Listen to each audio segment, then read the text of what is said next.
کی زندگی سے عزت کی موت بہتر، پیغام کربلا ہے، سن لو شیعان حیدر۔ یہ مشکل وہی اردو اور عربی کی مشکل ہے۔ اردو کے اندر عزت و عزیز اسے کہتے ہیں جو قابل احترام ہو۔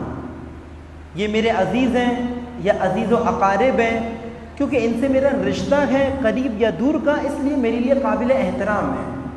کسی کو عزت دینا یعنی احترام دینا۔ اردو کے اندر عزت کا معنی یہ ہے، معزز یعنی قابل احترام، عزیز یعنی احترام کرنے والا، یا جس کا احترام کیا جائے اس کو بھی عزیز اردو میں کہا جاتا ہے۔ لیکن عربی کے اندر عزت کا معنی یہ نہیں ہے، یا سید الشہداء نے اس معنی میں استعمال نہیں کیا۔ عربی کے اندر عزت کہتے ہیں اعزہ یا عزہ، عزازہ عربی کا لفظ ہے جس کے معنی ہوتے ہیں مضبوطی، ٹھوس، پختگی، استحکام۔ یعنی عزیز عربی کے اندر ایسے شخص کو کہتے ہیں کہ جس کا ارادہ اس قدر محکم، مضبوط، پائیدار، مستحکم ہو کہ جس کو توڑا نہ جا سکے۔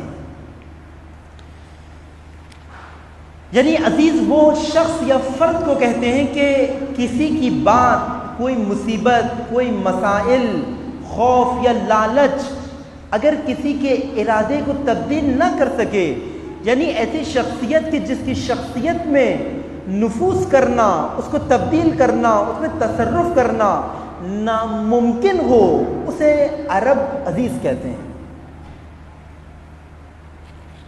پس صاحب عزت یعنی اتنا مضبوط ارادے کا حامل شخص کہ جس کے ارادے کو نہ بدلا جا سکے۔ آپ نے دیکھا نا کہ ہمارے درمیان ایسے ہی ہوتا ہے۔ مثلا ایک شخص ارادہ کرے میں کسی کی مدد کروں گا، تھوڑی دیر بعد شیطان اس کے دل ذہن کے اندر وسوسہ کرتا ہے، جس مال سے مدد کرنا چاہتا ہے اس کے ذہن میں لالچ آتی ہے اسی مال کو میں استعمال کر لوں۔ بس اس لالچ نے اس کی عزت کو پارا پارا کر دیا۔ اگر لالچ کسی شخصیت کو اپنا ارادہ تبدیل کرنے پر مجبور کر دے، اسلامی اصطلاح میں یہ شخص عزیز نہیں ہے۔ اگر خوف کسی شخصیت کو اپنا ارادہ تبدیل کرنے پر مجبور کر دے، یہ شخصیت عزیز نہیں ہے۔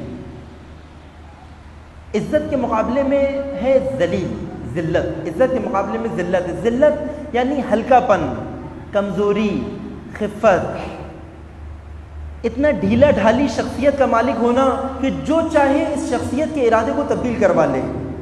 زیادہ تر ظالم حکمران اپنے نیچے اپنے عزائم کو پورا کرنے کے لیے ایسی شخصیتوں سے استفادہ کرتے ہیں، اور کربلا کے اندر وہ خواص، وہ اہم شخصیات جنہوں نے سید الشہداء کے ساتھ بغاوت کی، دھوکہ دیا، وہ ایسی ہی ذلیل شخصیتیں تھیں کہ جن کے ارادوں کو یزید و عمر سعد و عبید اللہ ابن زیاد نے لالچ و خوف کے نتیجے میں توڑوا دیا۔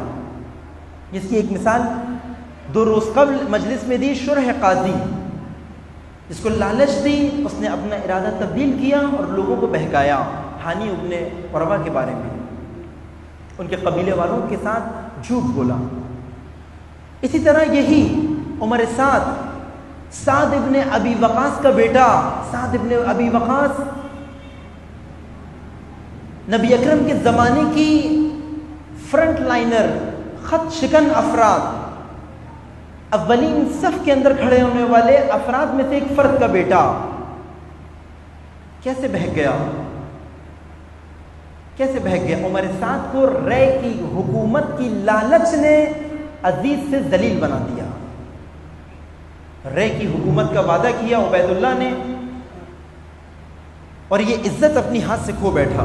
اس کی شخصیت میں اتنا ہلکا پن آیا کہ وہ لالچ اس کی شخصیت میں نفوذ کر گئی۔